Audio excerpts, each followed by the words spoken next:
Un phénomène intrigant s'est produit récemment dans la ville la plus sainte de l'islam. Un phénomène intrigant s'est produit à Melk. Soudain, l'Iqad s'est abattu sur les pèlerins qui effectuaient le Hajj autour de la Kaaba. Pèlerins effectuant le Hajj autour de la Kaaba. Beaucoup pensent que cette grêle est un phénomène inhabituel. Cette grêle est un phénomène inhabituel et un message de Dieu venant d'en haut. D'en haut de la part de Dieu. Les gens se demandent s'ils sont bons ou mauvais, s'ils signifient le salut ou le jugement de Dieu sur l'humanité. Le salut ou le jugement de Dieu sur l'humanité. Je vous invite à regarder la vidéo jusqu'au bout. Pour savoir exactement ce qui s'est passé à Kebl. Je vous encourage également à prier pour toutes les personnes. Personnes qui sont touchées par des phénomènes naturels. Comme la grêle et la pluie, car tout a un sens et Dieu communique à travers des événements. À travers des événements comme les tempêtes de grêle. Selon la Bible, le temple de Dieu dans les cieux a été ouvert en exposant son arche. Dans les cieux s'est ouvert en exposant son arche. Cet événement a été accompagné de violents tremblements de terre, de grêle, de tonnerre et de pluie. De violents tremblements de terre, de grêle, de tonnerre et d'éclairs. L'arche d'alliance a été perdue depuis longtemps. On ne sait toujours pas où elle se trouve. Cependant, chaque fois qu'elle apparaît, la grêle tombe. La grêle tombe?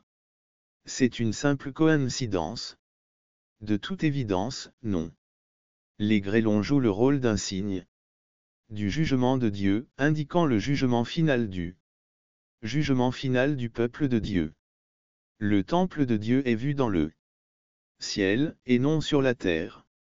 Ce qui était dans le passé a dû être enlevé pour que l'inébranlable puisse demeurer bien que le temple physique a été détruit, le véritable temple de Dieu, l'arche d'alliance ainsi que ses véritables vrais disciples demeurent au ciel dans l'Ancien Testament. Au ciel dans l'Ancien Testament l'arche d'alliance symbolise la présence et l'arche d'alliance symbolise la présence et la faveur du Dieu de l'histoire. Joseph Flavius nous apprend que l'arche d'alliance a été perdue. L'arche d'alliance a été perdue dans le second temple. Après l'invasion babylonienne en 586 avenue JC. Malgré le fait que le temple a été reconstruit en 516 avenue JC, la présence et la faveur de Dieu ne pouvaient plus être trouvées sous une forme physique, que ce soit pour le peuple ou pour le temple de Jérusalem. Du peuple ou du temple de Jérusalem. L'arche de l'Alliance est représentée à l'intérieur du temple céleste. Ce qui signifie que la présence et la faveur de Dieu résident dans le temple céleste. La faveur de Dieu réside dans son peuple et pas seulement le peuple juif. Le peuple juif physique. Dieu a prononcé un jugement sur les nations qui ont eu véré, qui s'opposent à ses commandements. La grêle indique le retour d'un objet important et perdu depuis longtemps. Objet perdu. L'arche d'alliance était l'objet de culte le plus important de l'Ancien Testament. Il s'agissait d'un coffret en or, placé dans le Saint des Saints dans lequel contenant les tablettes de l'Alliance, la fleur, le bâton d'Aaron et le vase de manna. Le bâton d'Aaron et le vase de manna. Le coffret était recouvert de 2 chérubins se faisant face et d'un chérubin se faisant face et il a installé sa gloire sur le trône de la miséricorde entre les chérubins. De miséricorde entre les chérubins l'arche symbolisait la personne et le Rédempteur. Les 10 commandements du Christ ont été gravés sur l'arche de l'Alliance. On transmis les commandements de Dieu à son peuple. De Dieu à son peuple veulent que les 10 commandements restent leur présence physique. Nous fait sentir insécurité, c'est pourquoi Dieu a ramené l'arche d'alliance. L'arche d'alliance en donnant à son peuple 10 commandements pour le réveiller. 10 commandements pour réveiller son peuple. En ce qui concerne les événements survenus à Kaaba. Il est clair que ces événements ne sont pas seulement le fruit de la guerre, mais qu'ils sont aussi le résultat d'un travail de longue haleine. Il est clair que ces événements ne sont pas de simples phénomènes mais ont une grande importance. Phénomènes, mais qu'ils ont une grande importance. Il est clair que ces événements ne sont pas de simples phénomènes, mais qu'ils ont une grande importance. Il est clair que ces événements ne sont pas de simples phénomènes, mais qu'ils ont une grande importance. Dieu merci, il veut que nous soyons vigilants, conscients de nos erreurs et que nous soyons prêts à l'accepter au moment où nous nous y attendons le moins. Dieu ramènera ce qu'il a préparé si nous sommes prêts, il nous prendra, mais si nous sommes empêtrés dans les péchés du monde, nous serons engloutis. La grêle ne nous laisse pas être réunis avec notre trousse et restons éveillés. Et prions ensemble. Dans la Bible, la grêle est mentionnée plusieurs fois.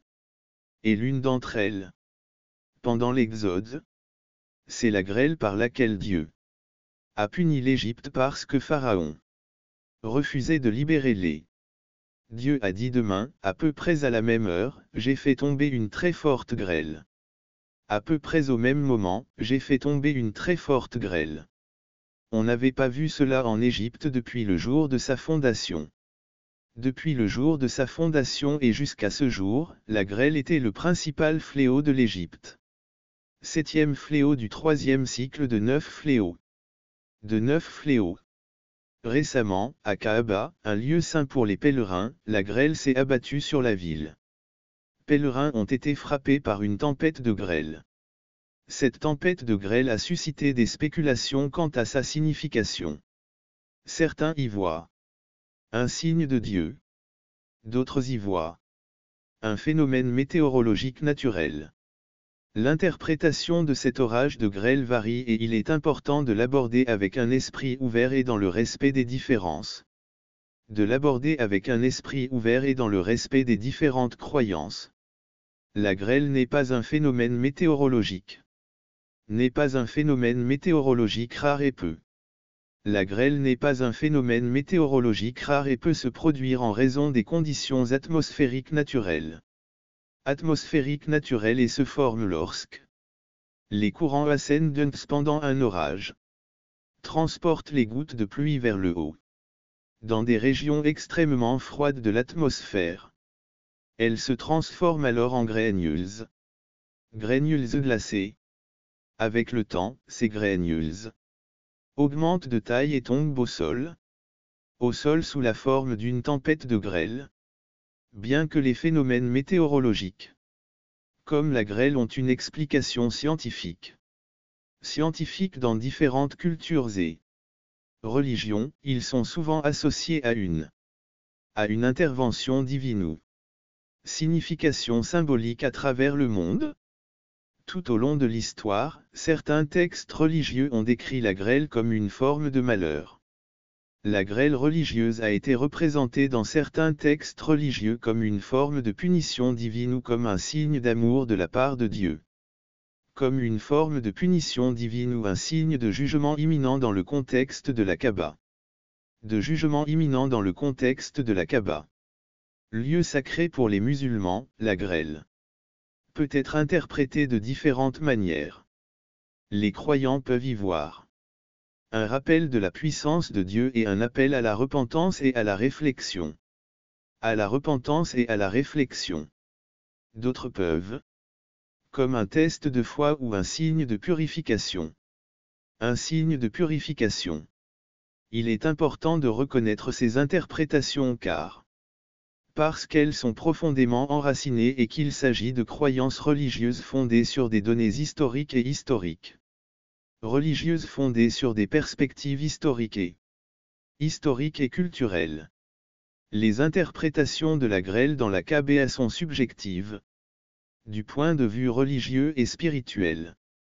Les interprétations de la grêle dans la Kaaba sont subjectives en raison des croyances religieuses et spirituelles de l'homme dans Apocalypse 8 où il est dit que la grêle et le feu mélangés au sang signifient la présence de mensonges de la part de l'homme. Sang signifie la présence des mensonges de l'amour de l'enfer. De l'amour de l'enfer qui détruit le bien. La vérité est pervertie par le mot dans ce contexte. Contexte, la grêle représente la fatalité. Détruisant le bien de la vérité, le feu représente. Les manteaux s'unissent, il devient clair que la grêle et le feu mélangés au sang symbolisent le pouvoir destructeur du mensonge, de l'amour infernal qui corrompt, et le bien de la vérité qui déforme la parole. Ce symbolisme provient du monde spirituel, où de tels phénomènes apparaissent lorsque la sphère de l'amour divin de la sagesse de Dieu n'émane pas des royaumes spirituels du ciel. Ce symbolisme provient du monde spirituel où de tels phénomènes apparaissent lorsque la sphère de l'amour divin de la sagesse de Dieu n'émane pas des royaumes spirituels du ciel. La sphère de l'amour divin de la sagesse de Dieu n'émane pas des royaumes spirituels du ciel. L'amour infernal déforme le mot, ces mots s'appliquaient à l'origine à l'Égypte. S'appliquaient à l'origine à l'Égypte. Comme le rapporte l'Exode, où Moïse étendit son bâton et envoya de la grêle et de l'eau à l'Égypte. Son bâton et envoya de la grêle et du feu. La grêle frappa toutes les herbes et tous les arbres de l'Égypte, symbolisant le mal et les mensonges de la société. Symbolisant le mal et les mensonges de l'amour de l'enfer. De l'enfer. La grêle frappa toutes les herbes et tous les arbres d'Égypte, symbolisant le mal et les mensonges de l'enfer.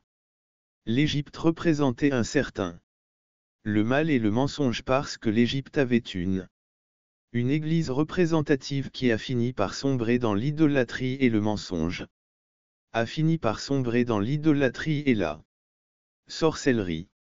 La mention de la mer Rouge symbolise l'état infernal dans lequel les Égyptiens ont fini par périr. Le concept de la grêle est également symbole puissant de la domination de Dieu et de la victoire finale de Dieu, en plus de sa présence historique lors des fléaux égyptiens, la grêle est des fléaux égyptiens, la grêle fait partie de l'histoire de la révélation divine. De la révélation divine symbolisant gloire et majesté, l'Apocalypse donne une vision prophétique de l'apogée de l'humanité. Vision prophétique de l'aboutissement du plan de Dieu. Du plan de Dieu révèle le retour triomphant du Tout-Puissant au milieu de phénomènes cosmiques et de phénomènes divins. La grêle sert de testament de la majesté de la victoire finale de Dieu sur les ténèbres et le chaos. Sur les ténèbres et le chaos, elle représente le retour du Tout-Puissant.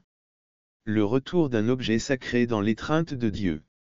L'étreinte de Dieu, comme le soulignent les Psaume 18h12 13 et Psaume 1488 ou gras et dépeint comme un instrument dans la symphonie de la création, reflétant la majesté de Dieu et la puissance du ciel. Les grêlons deviennent une expression poétique. Expression poétique de la puissance de Dieu qui descend sur son ordre pour manifester sur terre sa puissance. Pour manifester sur terre sa gloire divine.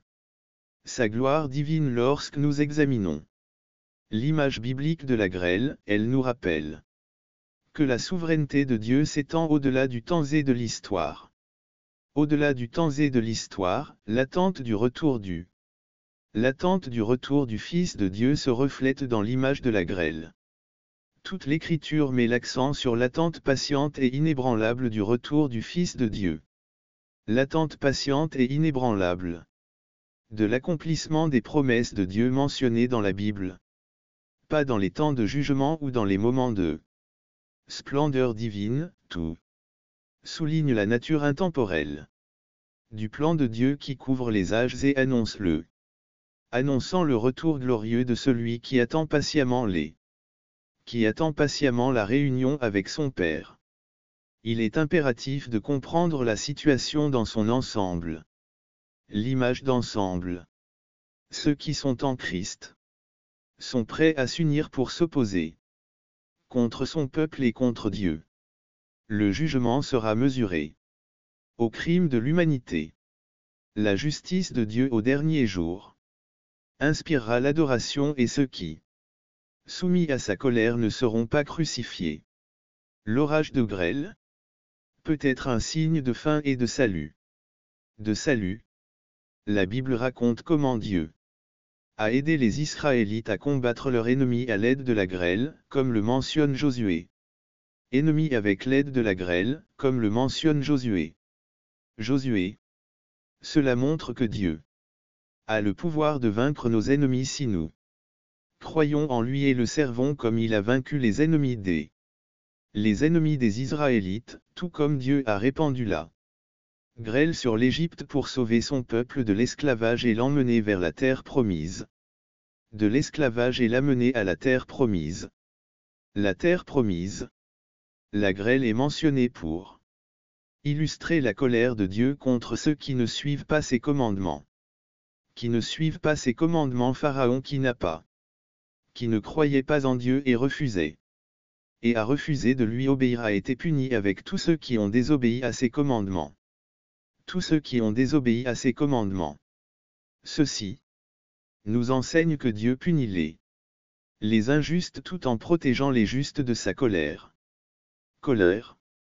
Dans certains cas, la grêle symbolise la nécessité de se repentir pour éviter le jugement de Dieu dans le livre d'Ézéchias. Le prophète décrit une vision de la gloire de Dieu. Il s'agit d'une tempête de grêle et de feu. Ézéchiel 13h11 13 s. Le prophète met en garde ceux qui ont bâti leur vie sur de fausses fondations, les appelant à se ressaisir. Leur vie sur de fausses bases, les appelant à la repentance et leur rappelant que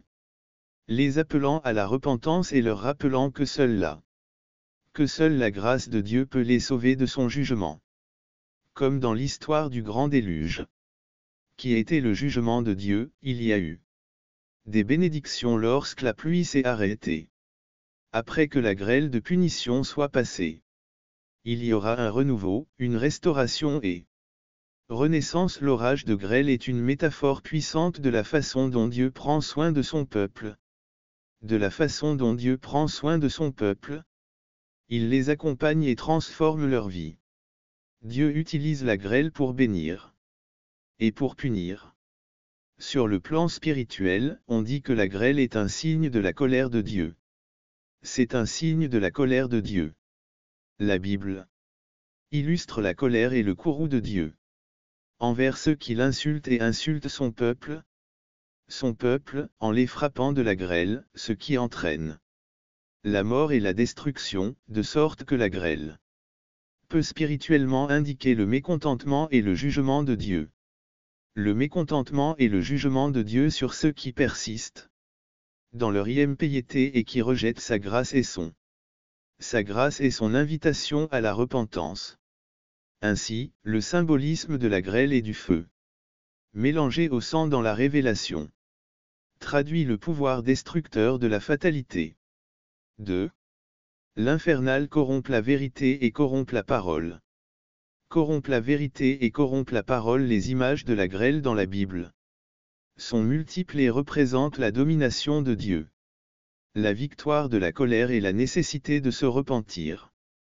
Repentance, elle rappelle la souveraineté de la souveraineté de Dieu et de son plan ultime de rédemption et de jugement, qu'il s'agisse comme signe d'un jugement imminent ou comme symbole de la pouvoir de Dieu de protéger et de délivrer son peuple. La grêle souligne la nature éternelle des desseins de Dieu et l'importance de se soumettre à son autorité de Dieu et l'importance de se soumettre à sa volonté. En fin de compte, en comprenant le symbolisme des grêlons, la Bible nous encourage à nous soumettre à sa volonté. De la grêle, la Bible nous encourage à rechercher la justice et le pardon. La justice et le pardon pour le bonheur de Dieu. Aimant et miséricordieux, prêt à pardonner. 2 Pierre 39 nous dit qu'il est longanime envers vous, voulant que quelques-uns périssent, mais que tous arrivent à la repentance. Que tous arrivent à la repentance. Dieu désire nous pardonner, c'est pourquoi Dieu désire nous pardonner, c'est pourquoi il a prévu. Notre pardon est le seul juste. Le seul châtiment juste pour nos péchés est la mort. Moitié de Romains 6h23. Romains 6h23 dit que le salaire du péché est la mort éternelle. La mort est ce que nous avons. Dieu, dans son plan parfait, s'est fait homme. Dieu, dans son plan parfait, s'est fait homme. Jésus-Christ. Jésus est mort sur la croix. En prenant la punition que nous méritons.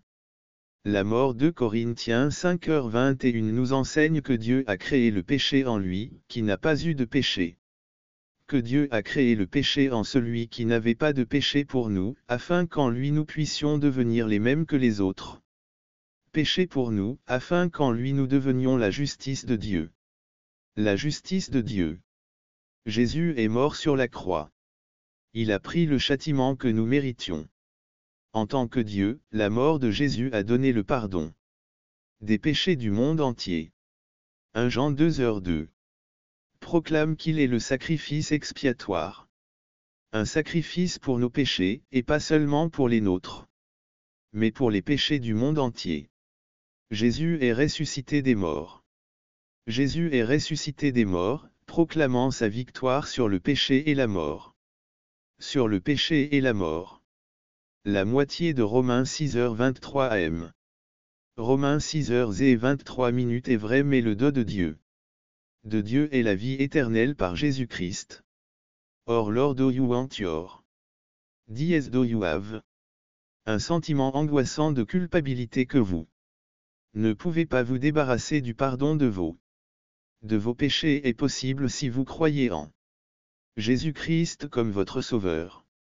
Éphésiens 1h7 dit qu'en lui nous avons la rédemption par son sang, le pardon des péchés, selon la richesse et la grâce de Dieu. De la richesse et de la grâce de Dieu. Jésus a payé notre dette pour nous afin que nous puissions. Pour être pardonnés, tout ce que vous avez à faire, c'est de demander à Dieu de pardonner. Par Jésus, de croire que Jésus est mort. Pour payer votre pardon et qu'il vous pardonne. Pardonne. Jean 3h16 17 contient ce merveilleux message car Dieu a tant aimé le monde qu'il a donné son Fils. Dieu a tant aimé le monde qu'il a donné son Fils. L'unique engendré, afin que quiconque croit en lui ne périra pas, mais aura la vie éternelle. Dieu n'a pas envoyé son Fils dans le monde pour condamner le monde, mais pour sauver le monde par lui où nous allons. Après la mort, les gens ont Beaucoup de gens ne comprennent pas du tout Dieu. Ils aiment penser que le paradis est le meilleur endroit où nous irons tout quand nous serons morts. Ils aiment penser que le paradis est un endroit meilleur où nous allons tout quand nous mourrons. Lorsque nous mourrons, l'idée du paradis n'est souvent que de vagues espoirs. Ne sont rien d'autre que de vagues espoirs. Comparables à la possibilité d'un jour de gagner à la loterie. La plupart des gens ne pensent peu au paradis tant qu'ils n'ont pas assisté à un enterrement.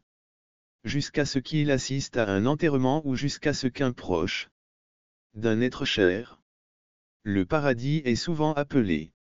Où vont les gens bien nés, bien sûr, tous ceux qu'ils connaissent et aiment.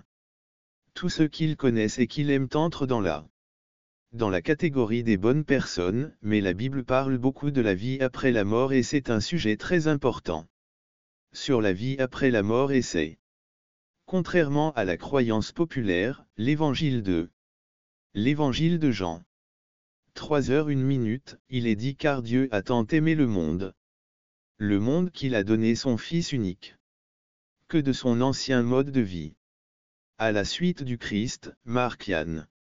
15h01, ils n'ont pas essayé de mériter le pardon de Dieu, mais ils l'ont servi. Le pardon de Dieu, mais l'ont servi avec joie. From Grateful Hearts Psalm 1022 La foi qui sauve l'âme. Transforme la vie de Jacques Jean. 391 et repose entièrement sur la grâce de Dieu. Voulez-vous être prêt pour la seconde venue de Jésus, alors vivez comme son premier. Jésus a raconté des paraboles sur de son retour dans Luc 19:11-27. Il a parlé d'un noble qui s'est rendu dans un pays lointain pour devenir roi. Pour devenir roi dans un pays lointain. Le noble appela 10 de ses serviteurs, leur donna à chacun une veillée et leur demanda de s'occuper de lui. Chacun une veillée et leur dit de s'occuper de ses affaires jusqu'à ce qu'il revienne. Jusqu'à ce qu'il revienne après. Après un temps indéterminé, le noble revint au pays. Le roi a appelé ses serviteurs pour qu'ils lui rendent compte de leur loyauté. De leur loyauté. Les 2 premiers serviteurs ont accompli avec succès la tâche qui leur avait été confiée, mais l'autre serviteur n'a rien fait, il a simplement enveloppé sa mine dans un tissu et l'a cachée. L'erreur est qu'il n'a pas agi en fonction de ce il a professé quelque chose à propos de son Seigneur, mais il n'a pas agi en conséquence. Seigneur, mais il ne s'est pas montré à la hauteur de ses convictions. Les confessions du Christ en tant que Seigneur et vivant. Conformément à sa confession, il recevra une grande récompense au retour de Jésus. Mon ami, plus nous approchons du retour du Christ, plus notre message devient urgent. Je pense que les croyants sont souvent distraits de la prédication de l'Évangile. L'Évangile, ils peuvent se dire, je vais laisser cela aux ministres professionnels. Je vais laisser cela aux ministres professionnels. Mais c'est une erreur. Nous devons tous partager notre foi. Dieu n'a pas no other plan for sharing. Tant que nous vivons, nous devons être fidèles. En partageant la bonne nouvelle que Jésus offre le pardon et la grâce et qu'il veut une relation avec chaque ami. La vérité est que nous vivons une époque passionnante. Passionnant. Nombreux sont les signes que Jésus a prédits dans l'évangile de Matthieu. Prédits par Jésus dans l'évangile de Matthieu. Se produisent en ce moment même. Que nous soyons à quelques jours du retour du Christ ou de quelques centaines d'années, nous savons avec certitude qu'à chaque jour qui passe, nous nous rapprochons de son retour. Chaque jour qui passe, nous nous rapprochons de son retour. Triomphalement. Triomphant, c'est le moment. Préparez-vous, soyez confiants dans votre of salvation ask to be filled with the Holy. Stay in the company of others. Les croyants, recherchez l'intimité avec l'époux. Et enfin partagez le message de l'Évangile avec le plus grand nombre de personnes possible. Le retour de Jésus est imminent, alors faisons tout ce que nous pouvons pour nous préparer à son retour. Lorsqu'il reviendra, nous serons prêts et nous vous attendrons. Merci d'avoir regardé, restez à l'écoute pour voir d'autres vidéos.